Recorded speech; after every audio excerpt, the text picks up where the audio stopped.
with a very important question. Have you ever had somebody over your place and they spend the whole time hanging out with your pet and having conversations with them instead of you? That's weird, right? See, I had a feeling it might be, but I also have absolutely no plans of changing now. Yeah, if I'm honest, it doesn't even have to be a pet for me to want to talk to it. Really, any animal I see, well, I need it to be my new best friend. Case in point, I was once out at a park, and I saw a squirrel run by me, eating a Cheeto. I couldn't help myself. I crouched down. I called out to this beautiful creature. "Little squirrel, you're the cutest thing I've ever seen." As if my new best friend was going to respond like, "Oh, thank you, Sammie James. You are very tall." Believe it or not, none of those things happened. Instead, the response I got was all of the people who I forgot were around me were now staring at me and judging me. Kind of like some of you are doing now. I get it. But here's the thing, I've always been like this. Animals have always been my best friends. And there was a time when I needed them, okay? They supported me when I didn't think anyone else would. They knew who I was before I was ready to share it with anyone else. Okay, I can't tell you how many times growing up or in my early 20s, I'd be out at a friend's place or just out in the world existing, and a dog or a cat would approach me, and I'd start petting and bonding this animal. The human would come over and they'd say, "It's really weird. Patches doesn't usually like guys." And I'd look at them and I'd go, yeah, that's weird. And then I'd look at my new best friend, Patches. I'd say, "Shh. Patches can keep a secret, I'll tell you that."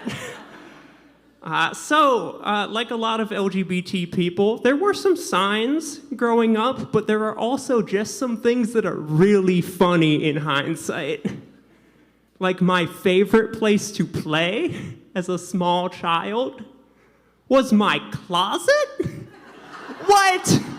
That's amazing. The only thing that makes it better is how many times a parent would shout up the stairs at me, "Hey, come out of the closet and eat." Little did they know I would grow up to do both of those things. That is a queer sex joke. Some crowds, I need to explain that. Clap up for queer sex. Yeah, great. Okay, sure. Let's move on. I am actually a butch trans woman, and some of you are very confused. If you are, I'd like you to know you're not alone. I remember years ago, my mom sat me down and she said, "You know, Sammie, when you were growing up, we were prepared for gay. Yeah, we were ready for woman. But we just were never prepared for butch lesbian." And I said, "Mom, I understand what you're saying, and I want you to know it's okay. I am bisexual."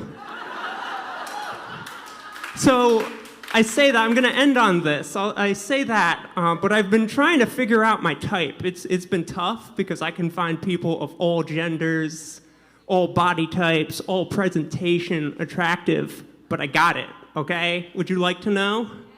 Yeah, my type is total weirdos. And I will clarify so that the wrong people don't get excited.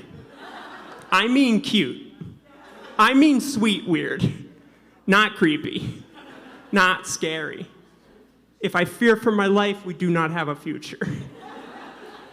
If I think I might end up in your basement. We do not have a future. I hope. But if you have a dinosaur costume, if you have a mushroom farm in your apartment, if you speak Elvish, Latin, and Dothraki, oh baby, sign me up. Those are 3 real people, and that's it for me.